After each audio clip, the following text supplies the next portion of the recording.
Cheers!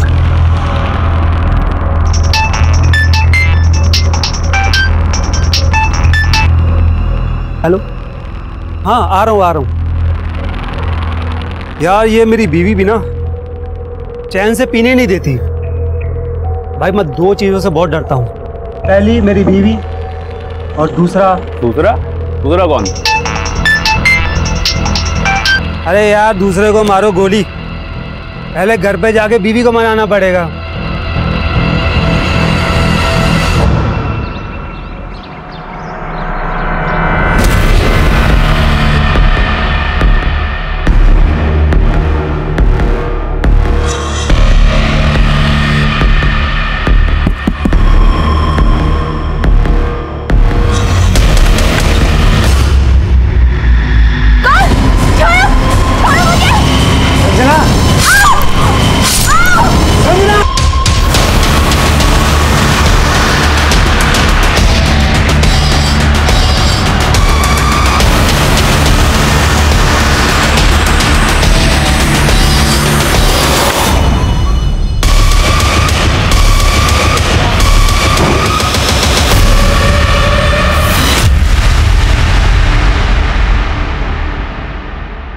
नमस्कार, मैं senior inspector Abhimanyu Jindal crime petrol Dastak में आप सभी का स्वागत करता हूं। सच्चा इंसान झूठ बोलने से डरता है और झूठ बोलने वाले इंसान को सच भी डरा देता है। डर वो बला है जो किसी भी इंसान से अपराध भी करवा सकता है। पर मनीष अपने जिस दूसरे डर का जिक्र कर रहा था और उनकी हत्या के 2 साल के बाद भी उनके हत्यारे बेखौफ होकर आम लोगों के बीच आजाद घूम रहे थे, जिनकी असल तह तक पहुंचना मेरे और मेरी टीम के लिए एक बहुत बड़ा चैलेंज था।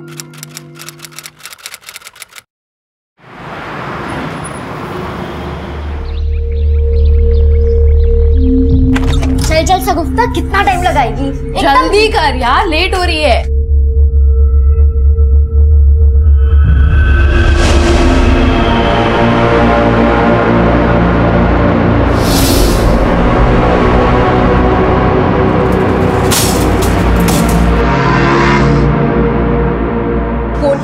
बैटिंग के लिए डिजाइन की गई है, हाई स्कोरिंग गेम है शगुफ्ता।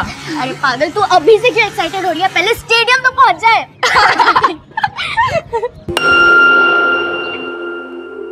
राधिका, आकांक्षा, यहाँ क्यों खड़े हो? चलो, देर हो रही है। तूने सुना हमने जो कहा?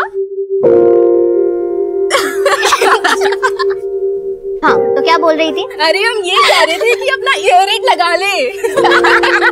दोनों के साथ तो ना सुनने वाले को भी कान में रुई डालने की जरूरत पड़ती है, इसलिए मैंने अपना ईयररिंग निकाल दिया। देखो इन तितलियों को कैसे कपड़े पहनती है। एक्सक्यूज मी, क्या कहा आपने? कान ना तेरे खराब है, मेरे नहीं। मेरे तो कान खराब है, पर आपकी जबान ही खराब है। 1 मिनट। मेरी जबान खराब है? देखो, हाँ क्या कर रही है तू? अगर हिम्मत है तो ऑन कैमरा बोल के दिखाइए, आखिर दुनिया भी तो देखे आपकी सोच कैसी है। एक सेकंड आंटी, अरे छोड़, कैमरे पे बोल के जाइए ना। या तो आप सभी के सामने हमें सॉरी बोलेंगे या ऑन कैमरा बोले कि आपकी सोच कितनी घटिया है। अरे शगुफ्ता, आप जाने दो ना, छोड़ो ना आप। अच्छा, तो आप भी ऐसा सोचते हैं जैसा लीना आंटी? नहीं, ऐसा कुछ नहीं है। क्या कर रही हो? सॉरी बोल दो वरना छोड़ेगी नहीं है। मैं और इन लोगों को सॉरी बोलूंगी? क्या पागल हो गए क्या? मतलब आप अग्री करती है अपनी सोच से? हाँ, बताइए ना। हाँ, मैं अग्री करती हूँ, कुछ गलत नहीं कहा मैंने। जब 2 साल की बच्ची का रेप होता है तब वो भी क्या यही बोलती है, कम एंड रेप मी? 80 साल की बुजुर्ग तक को नहीं छोड़ा जाता है, वो भी क्या यही बोलती है, come and rape me?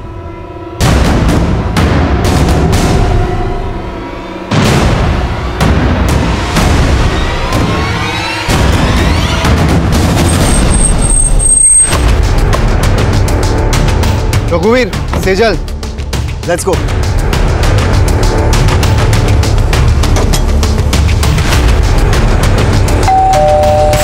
Mummy कहाँ चलेगी? मुझे जाना पड़ेगा।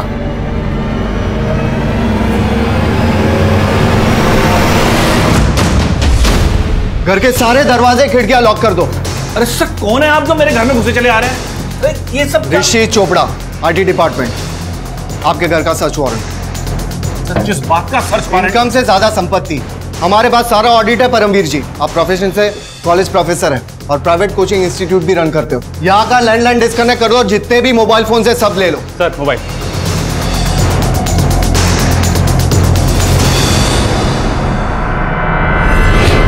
सर आइए बैठ के बात कर लेते हैं, यही मामले को निपटा लेते हैं। जैसा आप कहोगे हम वैसे ही करेंगे। प्लीज आप प्लीज बैठिए। मुझे रिश्वत देने की कोशिश कर रहे हैं आप? रघुवीर सर मैं तो नोट करो। सर मैं तो वैसे ही बोल रहा था। चुपचाप से बैठिए वहां पर। ये लो कस्टडी में लो।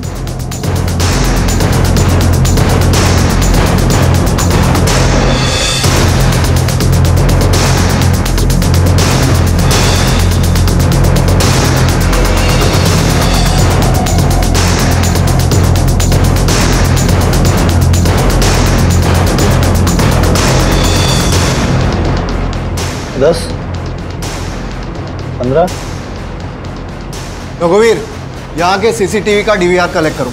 We need it as a proof कि यहाँ लाखों रुपए के कैश और जेवर मिले। Yes sir.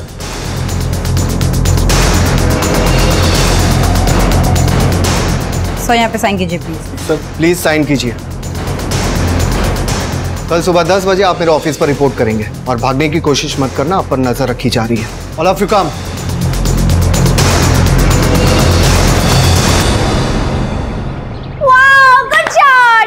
रश्मि, प्रेगनेंसी के बाद जिस तरह तुम क्रिकेट एंजॉय करियो ना, मुझे तो लगता है हमारा होने वाला बेटा ना क्रिकेटर ही बनेगा। बेटा क्यों, बेटी भी होगी तो भी मैं क्रिकेटर बनेगी।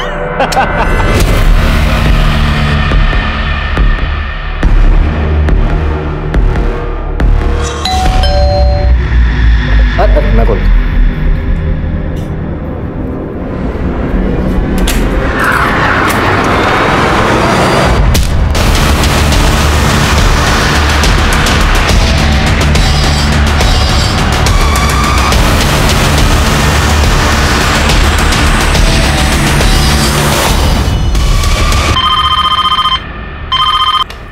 Hello control room.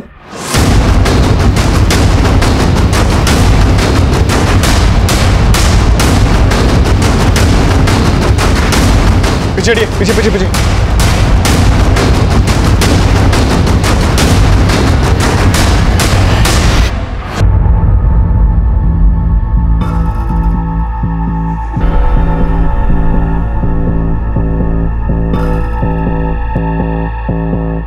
आप लोगों में से इस घर में से कौन है? साहब, कल्पेश साहब और रश्मि मैडम अकेले रहते थे यहाँ। आप कौन?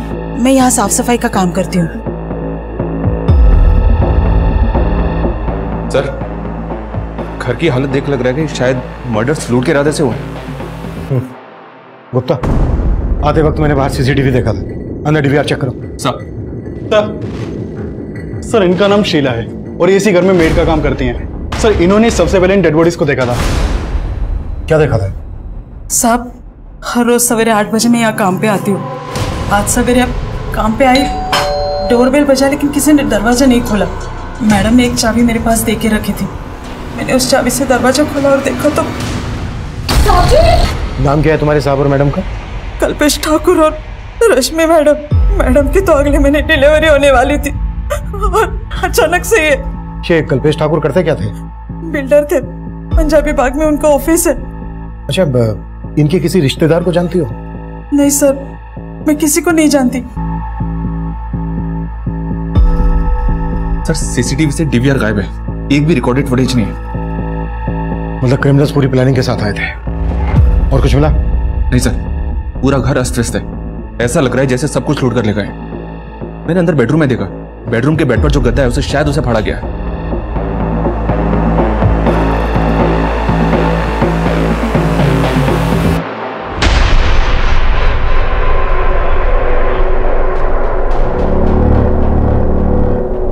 घर में लूट हुई है तो समझ में आ रहा है, लेकिन ये गद्दा फाड़ने का चक्कर समझ में नहीं आ रहा है।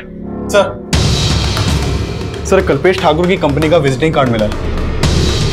कल्पेश ठाकुर के ऑफिस में बात करो और आस पड़ोस में पता करो, शायद किसी ने कुछ देखा हो।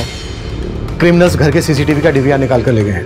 एक काम करो, पड़ोस में और यहाँ आने वाले रास्ते पर अगर कोई सीसीटीवी है तो उसकी फुटेज चेक करो। सर यार 2020 मैच तो मिस कर दिया, पर यहाँ भी कुछ कम चौके छक्के नहीं लग रहे हैं। क्या बात है यार, दबा के कमेंट्स आ रहे हैं। क्या लिखा है? This aunty is sick. Leela aunty की ना लग चुकी है बिल्कुल सब। सीरियसली यार, जोश जोश में वीडियो तो वायरल कर दिया, पर देखना अम्मी गुस्सा करेगी।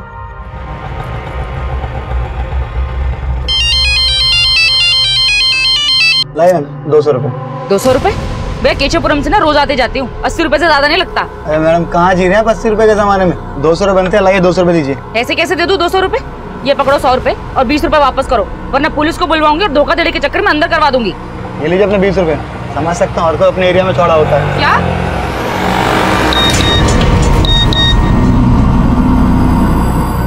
जब 2 साल की बच्ची का रेप होता है तब वो भी क्या यही बोलती है, कम एंड रेप मी?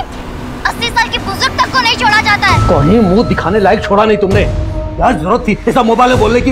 ये सब आपकी गलती है, आप ही हो जड़ इस सब की। अच्छा गलती करो तुम और जड़ मैं।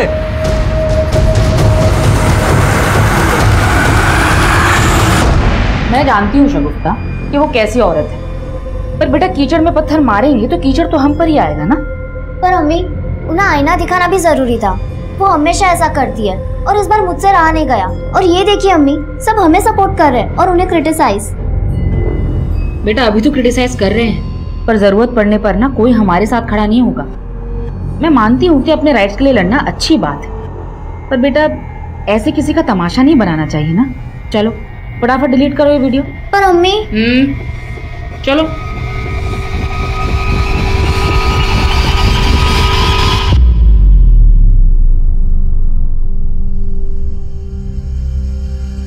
ये तो कल्पेश ठाकुर के घर की तरफ गए थे। बेडरूम के गद्दे का फटा हुआ मिलना और यहाँ घर के बाहर जो गाड़ी है उस पर इनकम टैक्स डिपार्टमेंट भारत सरकार लिखा हुआ है। सर कहीं आईटी रेड का चक्कर तो नहीं? गुप्ता घर में मर्डर्स भी हुए, हमें इस चक्कर को बहुत अच्छे से समझना होगा। ये देखो गाड़ी का नंबर दिख रहा है, वेरीफाई करो कि ये गाड़ी क्या वाकई में आयकर विभाग की। सर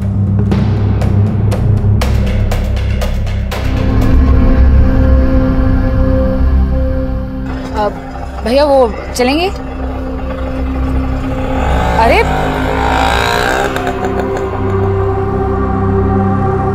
नफीसा तुम यहाँ क्या कर रहे हो? तुमने तो मेरा फोन उठाना बंद कर दिया, तो मैंने सोचा कि यहीं आके मिल लूं। मुझे जो कहना था ना मैं पहले भी कह चुकी हूँ। तुम्हें मेरा घर खाली करना होगा, 1 हफ्ते का टाइम दे रहा हूं तुम्हें मैं, नहीं तो अच्छा नहीं होगा।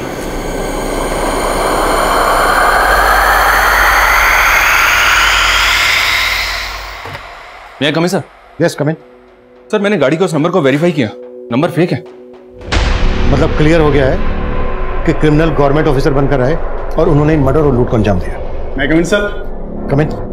सर कल्पेश की कंपनी ठाकुर कंस्ट्रक्शन के मैनेजर विक्रांत सिंह को बुला लिया है। विक्रांत किसी पर शक है आपको जो कल्पेश ठाकुर? सर मुझे तो ऐसा कभी कुछ लगा नहीं, मैं तो खुद हैरान हूँ इस सबसे। क्रिमिनल्स इस गाड़ी से कल्पेश ठाकुर के घर गए थे, कुछ अंदाजा है कौन गया होगा इससे? नहीं सर। कल्पेश के घर से सिर्फ कैश ही नहीं लूटा गया है, बल्कि उनके बेड का गद्दा भी फटा हुआ मिला है। क्या वो अपने गद्दे में कुछ पैसा वैसा छुपा के रखते थे, आई मीन ब्लैक मनी वगैरह? सर ये मैं कैसे कह सकता हूँ? मैनेजर थे आप कल्पेश के, उसके इनकम के बारे में अच्छे से पता होगा और ये भी पता होगा कि कितने पैसे को फेयर दिखाना है और कितने को ब्लैक मनी। सर ये मैं कैसे?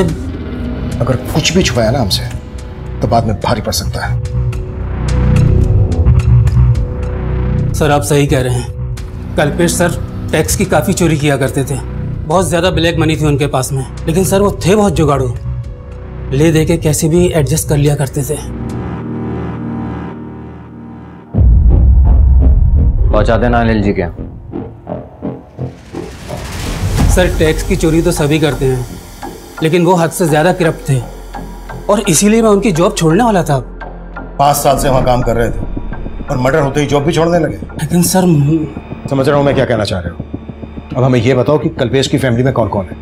सर उनके एक बड़े भाई हैं, लेकिन वो कनाडा में रहते हैं, और हाँ रश्मि भाभी की माँ भी हैं जो इंदौर में रहती हैं। शर्मा डिटेल्स ले लो। सर आइए। सर इसकी बातों से तो ऐसा ही लग रहा है जैसे कल्पेश ने फटे हुए गद्दे में अपनी ब्लैक मनी छुपा के रखा होगा। लेकिन ये बात क्रिमिनल्स को कैसे पता चली?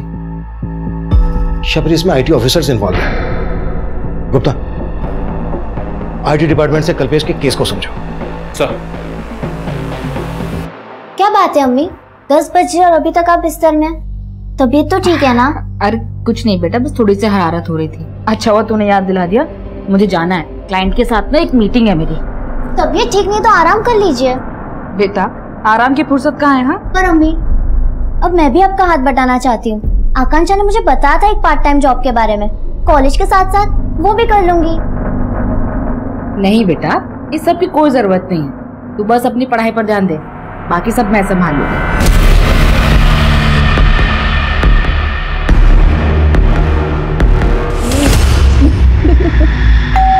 मैं देखती हूँ। देखती हूँ मैं।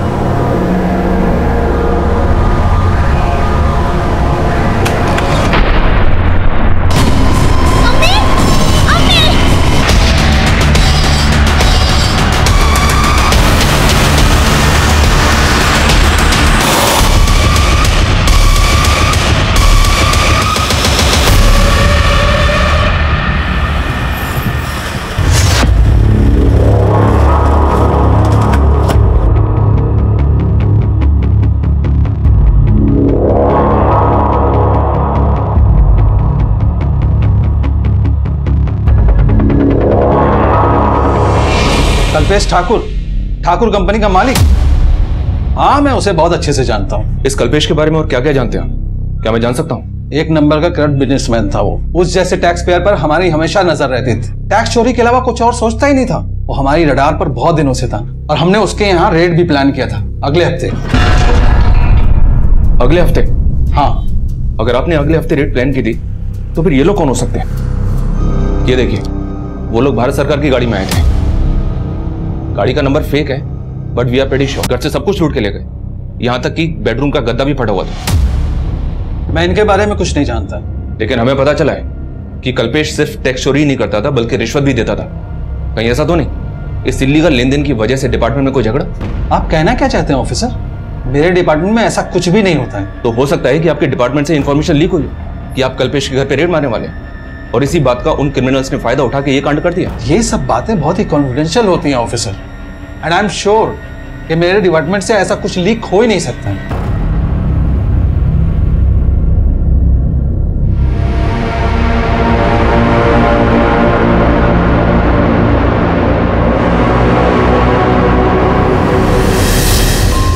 सर, पोस्टमार्टम रिपोर्ट के मुताबिक जिस दौरान भारत सरकार के फेक नंबर की वो गाड़ी उनके घर के बाहर देखी गई। इसका मतलब यह है कि क्रिमिनल्स गवर्नमेंट ऑफिसर के भेष में आए थे। सर, मुझे अभी लग रहा है ये इसी बात से कनेक्टेड है कि कल्पेश के घर आईटी की रेड होने वाली थी। हमें बहुत सावधानी से काम करना होगा। पता लगाओ सज्जन सिंह के अलावा इस बात को वहां और कौन जानता था। आईटी वाले हैं, उन्हें किसी भी तरह से इस बात की भनक नहीं लगनी चाहिए कि हमने काम को किस तरह से कर रहे हैं और हम इन्वेस्टिगेट किस एंगल में कर रहे हैं। मैं कम इन सर? यस कम इन।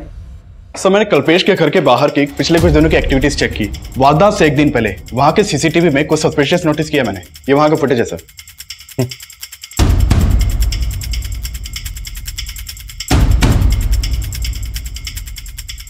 और जब मैंने कल्पेश की मेड से इस आदमी के बारे में पूछा तो वो बोली,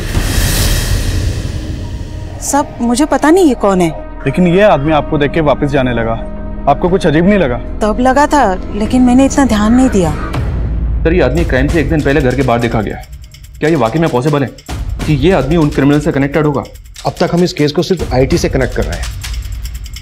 ये भी तो हो सकता है कि कल्पेश ठाकुर की मेड को ये पता हो कि कल्पेश ठाकुर के साथ घर में बहुत सारा पैसा है, और वो हो सकता है इस आदमी को जानती हो। मेड बोल रही है कि वो सिर्फ 6 महीने से वहां काम कर रही थी। सोचने वाली बात यह है कि जिस आदमी के घर पे इतना सारा पैसा है वो अपने घर की डुप्लीकेट चाबी अपनी मेड को क्यों देगा? और हो सकता है ये बात कल्पेश ठाकुर के मैनेजर को भी पता हो कि उसके घर में इतना सारा ब्लैक मनी है। हमें हर एंगल पे काम करना है। Yes sir. नहीं कम इन सर। कम इन। सर, संजीवनी सोसाइटी के सेक्रेटरी का फोन आया था। उसकी बातों से लग रहा है कि मामला काफी सीरियस है। कैसा मामला? सर नमस्ते सर। सर, मेरा नाम राजन है, मैं इस सोसाइटी का सेक्रेटरी हूँ। सर, मैंने आपको कॉल किया था। सर, ये बिल्डिंग फ्लैट नंबर 205 में माँ बेटी किराए पे रहते हैं सर। 2 दिन से गेट नहीं खोला उन लोगों ने। इस तरफ सर। आइए सर, आइए सर, हटो। सर देखिए सर, पेपर भी लगा हुआ है, दूध भी पड़ा हुआ है। सर, हमने फोन भी ट्राई किया था, दोनों के फोन स्विच ऑफ है। राणा, दरवाजा तोड़ो।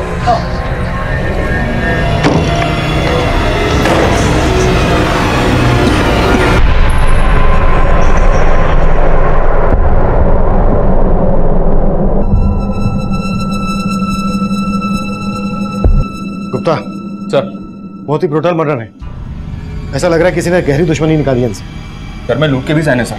और बिल्डिंग के सीसीटीवी से चेक करो कि यहाँ पर भी भारत सरकार की वो गाड़ी देखी गई है क्या। सर ये लेडी का नाम नफीसा है और ये एक लॉयर थी सर, और उनकी बेटी वो शगुफ्ता, वो यहीं कॉलेज में पढ़ते हैं। तकरीबन 1.5 साल से ये लोग यहाँ रह रहे थे। और शगुफ्ता के फादर?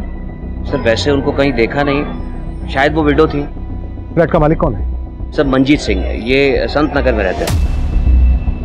मंजीत का नंबर ले लो इनसे।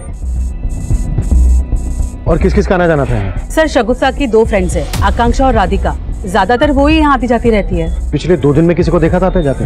हाँ सर, 2 दिन पहले मैंने एक डिलीवरी बॉय को देखा था, इनके घर की डोरबेल बजा रहा था। कौन delivery boy?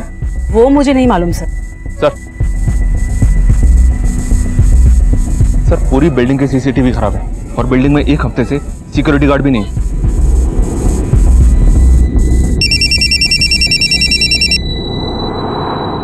Hello, Manjeet Singh? जी हाँ, आप कौन?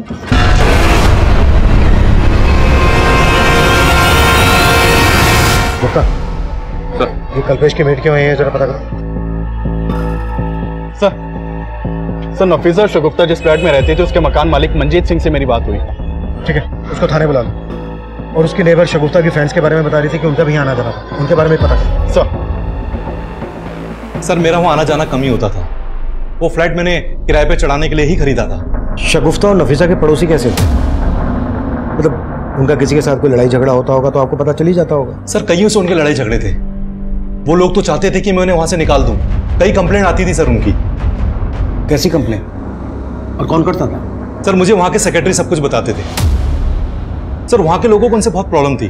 किसी को उनके पहनावे से प्रॉब्लम थी तो किसी को उनकी लाइफस्टाइल से, और यहाँ तक कि हमारे सेक्रेटरी साहब को तो उनकी बिरादरी से प्रॉब्लम थी। वो उनके सामने वाले फ्लैट में ही रहते हैं।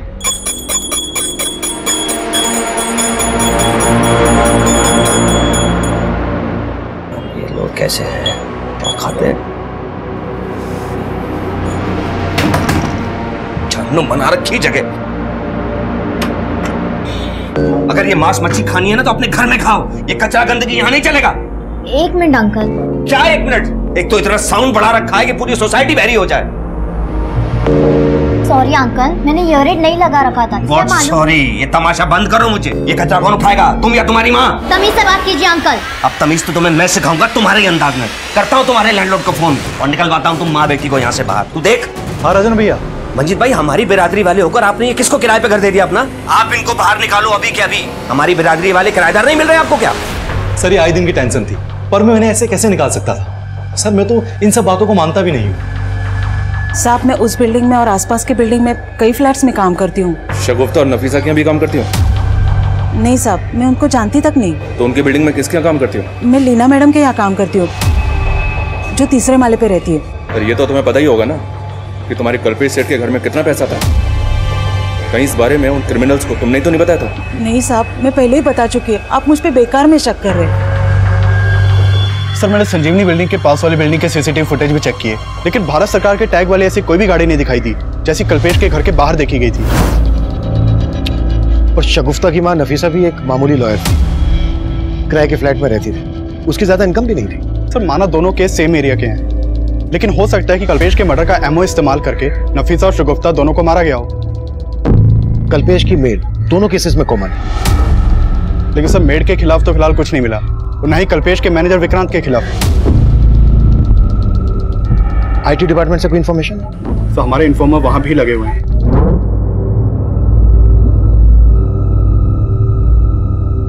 लेकिन अभी तक फिलहाल कोई काम की खबर नहीं आई। शगुफ्ता और नफीसा जिस बिल्डिंग में रहती थी उस बिल्डिंग का सेक्रेटरी राजन की कुंडली निकालो। सर एक बहुत चौंकाने वाली बात पता चली है। ये शगुफ्ता और नफीसा जिस फ्लैट में किराए पे रहती थी, 2 साल पहले उसी फ्लैट में ये मनीष गर्ग और उसकी बीवी संजना गर्ग रहते थे। और सर 2 साल पहले इन दोनों का भी उसी फ्लैट में मर्डर हुआ था। हत्या के साथ साथ लूट भी की गई थी। 2 साल पहले ये इलाका मंगोलपुरी थाना के एरिया में आता था ना? जी हाँ सर, ये इन्फॉर्मेशन मुझे वहीं से मिली है। मनीष और संजना का मर्डर किसने किया था? सर ये केस किसी नतीजे तक नहीं पहुंचा था, काफी टाइम तक बैकलॉग में था। लेकिन मर्डर के 6 महीने के बाद मनीष के भाई ने वो फ्लैट मंजीत को बेच दिया था। और सर 2 साल पहले उस बिल्डिंग का सेक्रेटरी ये राजन भार्गव भी था। उस केस में भी पुलिस को राजन के ऊपर ही शक था, क्योंकि राजन का मनीष और संजना के साथ काफी झगड़ा हुआ था। और मंजीत बोल रहा था कि ये राजन शगुफ्ता और नफीसा को भी इस बिल्डिंग से निकलवाना चाहता था। राजन को लेकर आओ। सर।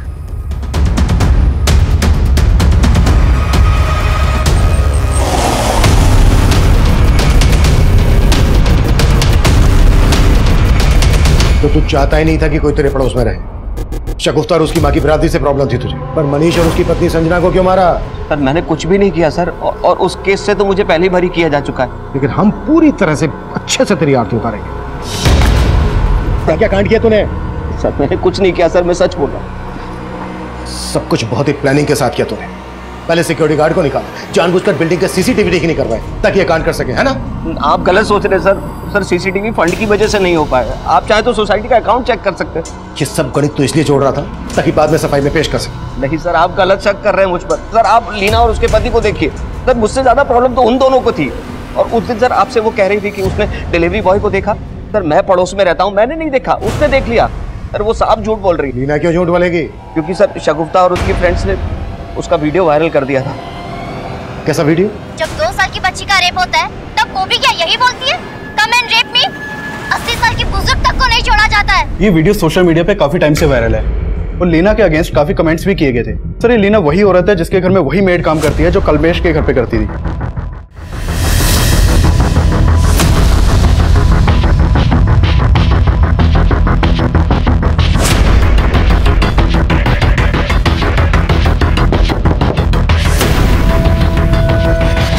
मैं मानती हूँ कि मैंने उनकी ड्रेसिंग पे कमेंट किया था। तुमने क्या कमेंट किया था ये बहुतों ने देखा उस वायरल वीडियो में, और उसके बाद सोसाइटी में तुम्हारी क्या इज्जत रह गई थी ये मालूम है हमें। इसी बात का बदला लिया ना तुमने उनसे? नहीं सर, मुझे अपनी गलती का एहसास था। मैं तो शगुफ्ता और उसके दोस्तों से माफी तक मांगने गई थी। सर उन्होंने माफी तो जरूर मांगी थी, लेकिन वो सब दिखावा था। वो चाहती थी कि हम उनका फिर से वीडियो बनाएं और लोगों को बताएं कि वो बदल चुकी है। शगुफ्ता उस दिन के लिए मैं बहुत शर्मिंदा हूँ। तुमने मेरे साथ जो किया वो एकदम सही किया, लेकिन अब मेरी आंखें खुल चुकी है। तुम सबकी वजह से मेरे में ये चेंज आया है। क्या सोच रही हो तुम? क्या तुम्हें अब भी मेरी बात झूठी लग रही है? नहीं आंटी, इट्स फाइन कि आपको आपकी गलती का एहसास हुआ, पर ये तुम्हें दुनिया को भी बताना चाहिए ना। अब तुम मेरा वीडियो नहीं बनाओगी? नो आंटी, क्योंकि मैं जानती हूँ हाथी के दांत खाने के और दिखाने के अलग होते हैं। सर प्रॉब्लम सिर्फ लीना आंटी में नहीं थी, उनके हस्बैंड भी कोई कम नहीं है। लीना के हस्बैंड ने क्या किया था? सर वो बेवजह शगुफ्ता में इंटरेस्ट दिखा रहा था। वो परेशान हो चुकी थी पर कुछ बोल नहीं पा रही थी। यार इतने अच्छे हाय शगुफ्ता, शगुफ्ता कैसा चल रहा तुम्हारा कॉलेज? अच्छा चल रहा है uncle. Don't call me uncle. अरे माना कि मैं शादीशुदा हूँ, लेकिन तुमसे इतना बड़ा भी नहीं कि तुम मुझे अंकल बोलो। ठीक है, नहीं बोलूंगी। Okay, take care. ये तेरे में कुछ ज्यादा इंटरेस्ट नहीं दिखा रहा है। पर तेरा क्या इरादा है? सर उनको गलतफहमी थी कि शगुफ्ता और उनके हस्बैंड के बीच में कुछ चल रहा है। सर उनको ऐसा लगता था कि हम उनके हस्बैंड पे लाइन मारते हैं, बट ऐसा कुछ भी नहीं था सर। सर मैं किसी गलत इंटेंशन से शगुफ्ता से बात नहीं करता था, पर मेरी बीवी बेकार ही मुझ पर शक करती थी। तो इसी वजह से आपकी बीवी ने शगुफ्ता के साथ नफीसा को भी रास्ते से हटा दिया। सर मैं सच कह रही हूँ, मैंने कुछ नहीं किया। सर मैंने आपको बताया ना कि उस दिन वहाँ एक डिलीवरी बॉय आया था और शगुफ्ता के घर की डोरबेल बजा रहा था। मुझे तो लग रहा है कि वो राजन भार्गव अपना किया छिपाने के लिए मुझे झूठा साबित कर रहा है। नफीसा एक लॉयर थी, एंगल नफीसा के प्रोफेशन से भी जुड़ा हो सकता है। शगुफ्ता और नफीसा से जुड़ी छोटी से छोटी बातों के बारे में भी पता करो। राजन, लीना और निरंजन पे नजर रखो। सर काफी कोशिश के बाद आईटी डिपार्टमेंट के एक एम्प्लॉय से काम की इन्फॉर्मेशन निकाली है। सर वहाँ एक राकेश मीणा नाम का आदमी सज्जन सिंह के अंडर काम करता है। मैंने उससे रिक्वेस्ट किया था, वो आपसे मिलने के लिए तैयार हो गया है। बुला लो। सर करीब 1 महीना पहले परमवीर जैन नाम का एक आदमी आईटी ऑफिस में आया था।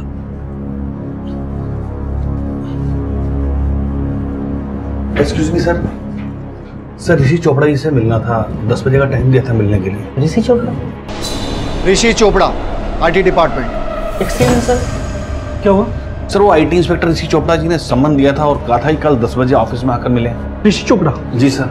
मगर इस नाम का कोई ऑफिसर यहाँ काम नहीं करता। सर उनके अंडर में रघुवीर सिंह, सेजल गुप्ता और अतुल शर्मा थे। वो कल मेरे घर आए थे। मगर इन नामों के कोई ऑफिसर हमारे यहाँ काम नहीं करता। क्या? सॉरी सर, मुझे लगता है कि मुझे कुछ गलतफहमी हो गई है, मैं चलता हूँ। रुको एक मिनट, तुम्हें समन मिला था, इसका मतलब कल तुम्हारे रेड हुई थी? नहीं सर, हमारे घर कोई रेड नहीं हुई सर। नाम क्या है तुम्हारा, कहाँ रहते हो? सर मैंने बोला ना कि मुझे गलतफहमी हुई है, बस मैं चलता हूँ। मेरी बात सुनो सर, सुनो। फिर वो वहां से चंपत हो गया, मुझे शक हुआ तो मैंने ये बात सज्जन सर से की। फिर हमने ऑफिस का सीसीटीवी चेक किया और उसकी प्रोफाइल निकाली। तब हमें ये मालूम हुआ ये वही परमवीर जैन है जिसके हम लोग रेड मारने वाले थे। फिर आप लोगों ने क्या एक्शन लिया? सर हमारी टीम ने उसके घर पे रेड डाली, मगर वहां हमें कुछ मिला ही नहीं। लेकिन तब भी हमें एक बात समझ में नहीं आई कि ये ऋषि चोपड़ा, अतुल शर्मा और रघुवीर सिंह और सेजल गुप्ता की बात कर रहा था।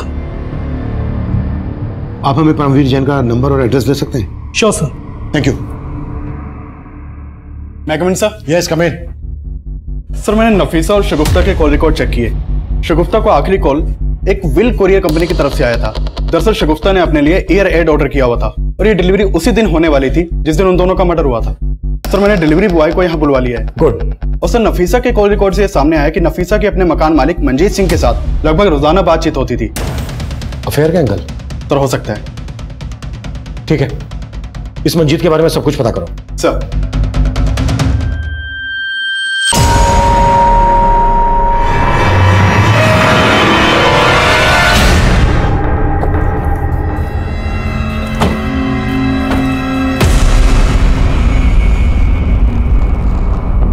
ऋषि चोपड़ा, रघुवीर सिंह, सेजल गुप्ता, अतुल शर्मा, इनको तो जानते ही होगे।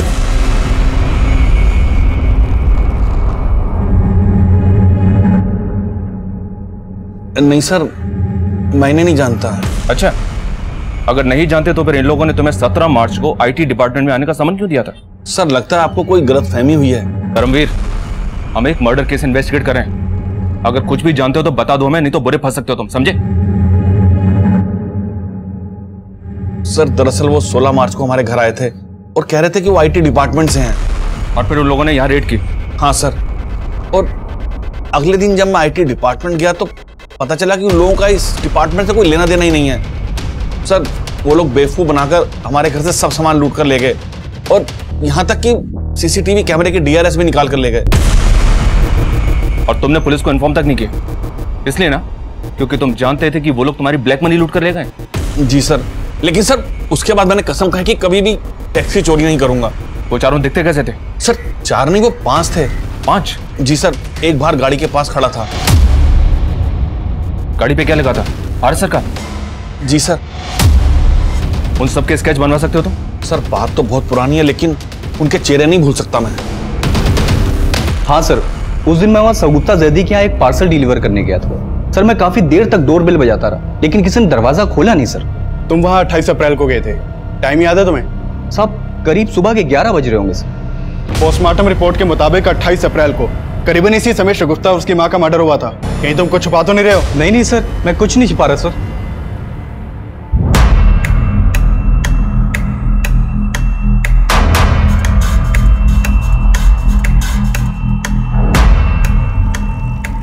सर ये उन चारों के स्केचेस हैं जिन्होंने परमवीर के घर पर फेक रेड डाली थी और पूरे चांसेस हैं कि ये वही लोग हैं जिन्होंने कल्पेश के घर पर भी फेक रेड डाली थी। अगर ये एक ही है तो एक बात समझ में नहीं आ रही है कि इन्होंने इस तरह से परमवीर के घर पर रेड डाली कि उसने बिलीव कर लिया कि ये सब आईटी ऑफिसर्स ही हैं। इन्होंने सब कुछ इतनी सफाई से किया तो फिर कल्पेश और उसकी वाइफ का मर्डर क्यों किया? अब इन केसेस में बहुत कुछ ऐसा है जो इन्हें एक दूसरे से अलग कर रहा है। चलना एक काम करो, इन सारे इस केसेस को कल्पेश के घर के बाहर लोगों को दिखाओ और पता करो कि क्या इनको कल्पेश के घर के बाहर देखा गया था, और जिस डिलीवरी बॉय को कल्पेश के घर के बाहर देखा गया था यह भी पता करो कि उस डिलीवरी बॉय को परमवीर के घर के बाहर भी देखा गया था क्या? सर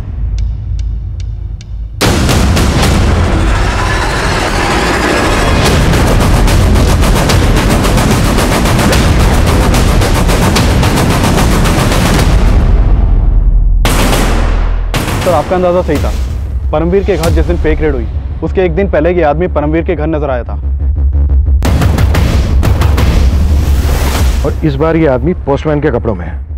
हाँ सर, लेकिन परमवीर का कहना है कि उसे ध्यान नहीं कि उसने इस आदमी को देखा था या नहीं, लेकिन कल्पेश की मेड ने आइडेंटिफाई किया है कि उसने इसी डिलीवरी बॉय को कल्पेश और रश्मि के मर्डर के एक दिन पहले उनके घर के बाहर देखा था।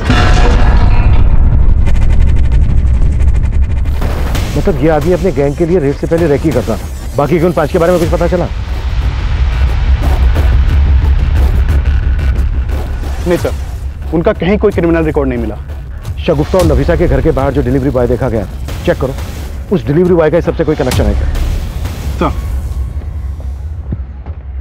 सर मैंने नफीसा के 6 महीने पुराने बैंक स्टेटमेंट चेक किए तो नोटिस किया कि ये मंजीत नफीसा के बैंक अकाउंट में 6 महीने पहले तक हर महीने 25,000 रुपये ट्रांसफर करता था। व्हाट? ये मंजीत तो शगुफ्ता और नफीसा का मकान मालिक था ना, उल्टा ये उनके अकाउंट में पैसे ट्रांसफर करता था। जी हाँ सर, एक बात और कि नफीसा और शगुफ्ता पहले सलीमपुर में रहती थी, वहाँ उनका पुश्ता नहीं करता और इस मंजीत का वहाँ भी आना जाना था। मैंने कुछ नहीं किया साहब, मैंने कुछ नहीं किया साहब, मैंने किसी को नहीं मारा साहब, मैंने किसी को नहीं मारा, मेरा भरोसा कीजिए सर। भरोसा तो तूने तोड़ा नफीसा का, तो उसका पति था, जबकि सोसाइटी को मालूम था कि तो उसका मकान मालिक है। अब खुद उगलेगा या फिर हम हमारे तरीके से उगवाएं? बताता हूँ सर, मैं सब सच बताता हूँ। नफीसा का पहला पति गुजर गया था और शगुफ्ता उसके पहले पति की ही बेटी थी। मैं पहली बार एक प्रॉपर्टी के केस के सिलसिले में उससे मिला था, तब सर मैं उसका क्लाइंट था, उसकी वजह से मैं वो केस जीत गया और सर फिर हमारी अच्छी दोस्ती हो गई। शगुफ्ता भी मुझे अच्छा मानने लगी थी। नफीसा मुझसे सच्चा प्यार करने लगी थी और वो मुझसे शादी करना चाहती थी। हम दोनों ने शादी भी कर ली, लेकिन मैं पहले से ही शादीशुदा था। ये बात उसको नहीं पता थी और जैसे ये बात उसको पता चली उसने हंगामा खड़ा कर दिया। तुमने तो कहा था कि तुम्हारी वाइफ मर चुकी है, तुमने मुझे इतना बड़ा धोखा दिया मंजीत। नफीसा, मैं तुम्हें खोना नहीं चाहता था और मैं शादीशुदा हुआ तो क्या हुआ? तुम इतना गिर जाओगे मैंने कभी नहीं सोचा था। मैंने 1.5 साल पहले वो फ्लैट लिया था, वो लोग तब से ही वहीं रहते थे। मैं उन्हें हर महीने पैसे भी दिया करता था, लेकिन सर धीरे धीरे हमारे संबंध में दरार पड़ गई और तुझे लगने लगा कि उन्होंने तेरे फ्लैट पे कब्जा कर लिया, इसलिए तूने उन्हें रास्ते से हटा दिया और सब कुछ ऐसी प्लानिंग से किया कि लगे कि ये मर्डर्स लूट की वजह से हुए। नहीं सर, मैंने किसी को नहीं मारा सर, मैंने किसी को भी नहीं मारा साहब, मैं सच कह रहा हूं, मैंने किसी को नहीं मारा।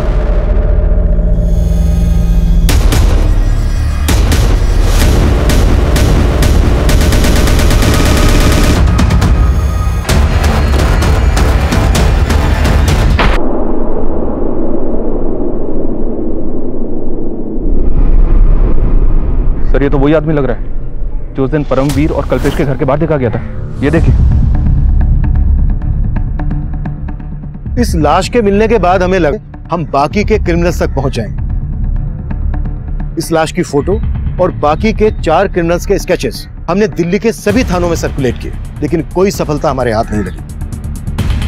फिर हमने उस खबरी नेटवर्क के जरिए उन तक पहुंचने की लीड भी ढूंढने लगे। इसी कोशिश में हमें पता चला कि जिस आदमी की लाश हमें मिली थी वो आदमी 2 साल पहले तक दिल्ली में मजदूरी करता था और उसका नाम बलराम था, लेकिन उसके आगे पीछे कोई नहीं था।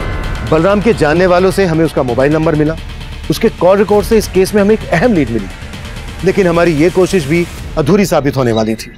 बलराम के जानने वालों से हमें उसका मोबाइल नंबर मिला, उसके कॉल रिकॉर्ड से इस केस में हमें एक अहम लीड मिली।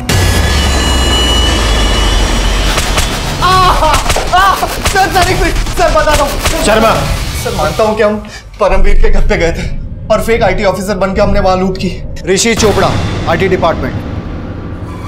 लेकिन सर हमने नफीसा और शगुफ्ता को नहीं मारा सर। और कल्पेश और उसकी बीबी रश्मि? सर उस दिन हम कल्पेश के घर पे फेक रेड डालने ही गए थे, लेकिन हमें नहीं मालूम था कि कल्पेश डेढ़ चाणा निकलेगा। आईटी ऑफिसर ऋषि चोपड़ा, आपके घर का सर्च वारंट। सारे दरवाजे खिड़कियां बंद कर। अरे आप अंदर क्यों घुस रहे हैं? पूरा घर छान मारो। ऐसे कैसे घुस गए घर के अंदर? और कौन सा वारंट है? तुम सब लोगों को अच्छी तरह जानता हूं मैं, अभी पुलिस को फोन करता हूं। हमें उन्हें मारने का इरादा बिल्कुल नहीं था, लेकिन वो अगर आपको फोन कर देता तो हमारी सालों की मेहनत चौपट हो जाती। सालों की मेहनत मतलब? परमवीर और कल्पेश की तरह हमने कई ब्लैक मनी रखने वालों के घर पे रेड मारी, और जब उन्हें हमारी सच्चाई के बारे में पता चलता तो आईटी वालों के डर से वो पुलिस में कंप्लेंट भी नहीं फाइल कर पाते थे। किस किस के पास ब्लैक मनी है ये तुम्हें पता कैसे चलता था? 2 साल पहले मनीष नाम के एक आदमी से हमारी बार में दोस्ती हुई थी, फिर आए दिन हम साथ साथ पीने लगे। एक दिन बातों ही बातों में उसने हमें बोला, भाई मैं 2 चीज़ों से बहुत डरता हूँ, पहली मेरी बीवी और दूसरा कौन है जिससे तेरे जैसा शेर डरता है? भाई जिसकी गठरी में चोर होता है ना, वो आईटी वालों से जरूर डरता है। उसके ऐसा बोलने पर हमने भाप लिया कि जरूर उसके पास ब्लैक मनी होगी और हमने दूसरे दिन ही उसके घर पे धावा बोल दिया। उस केस में हमें कोई नहीं पकड़ पाया था सर। हमें लगा उस तरह से तो जो लोग ब्लैक मनी रखते हैं उनको हम इजीली टारगेट बना सकते हैं। और बलराम तो तुम्हारा साथी था, उसको क्यों मारा? बलराम हमारे लिए टारगेट की रैकी करता था और ब्लैक मनी रखने वालों की इंफॉर्मेशन भी निकालता था। हमें लगा कि हमें से एक बलराम ही है जिस तक आप आसानी से पहुंच सकते हैं, तो सर हम फंस ना जाए उस चक्कर में उसे मार दिया। सर मैं सच कह रहा हूँ सर, हमने किसी शगुफ्ता और नफीसा को नहीं मारा सर। तेरे बाकी के साथी कौन से बिल में छिप कर बैठे हैं?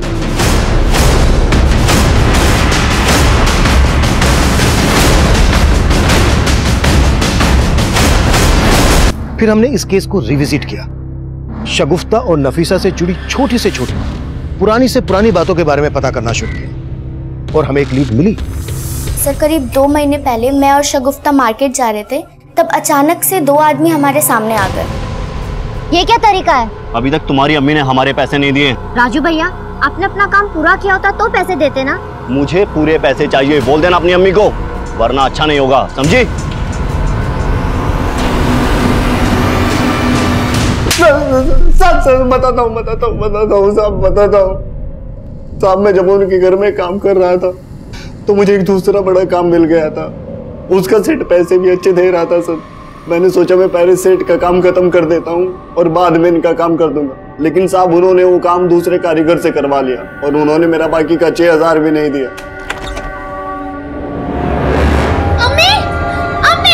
सिर्फ 6000 रुपए के लिए तूने उनको मार डाला। साले साहब नहीं साहब। मनीष, कल्पेश, परमवीर ये विक्टिम तो जरूर थे, लेकिन कानून की नजर में गुनहगार भी थे। शगुफ्ता और नफीसा को बहुत पहले से ही ये दस्तक मिल रही थी कि उनके साथ सब कुछ ठीक नहीं हो रहा है। मंजीत ने नफीसा से शादी की थी, लेकिन ये बात सोसाइटी में किसी को मालूम नहीं थी। राजन की धमकी, लीना और निरंजन के झगड़े, हर मोड़ पर उन्हें दस्तक मिल रही थी कि वो कभी भी किसी भी तरह के अपराध में तब्दील हो सकती थी। इस केस में हम भी आखिर तक ये सोच नहीं पाए थे कि मात्र 6000 रुपए के लिए नफीसा और शगुफ्ता को मार दिया गया, कि वाकई में चौंका देने वाला था।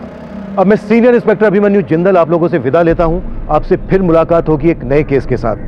स्वस्थ रहिए, सतर्क रहिए और देखते रहिए क्राइम पेट्रोल दस्तक। मकसद बताना नहीं, बचाना है।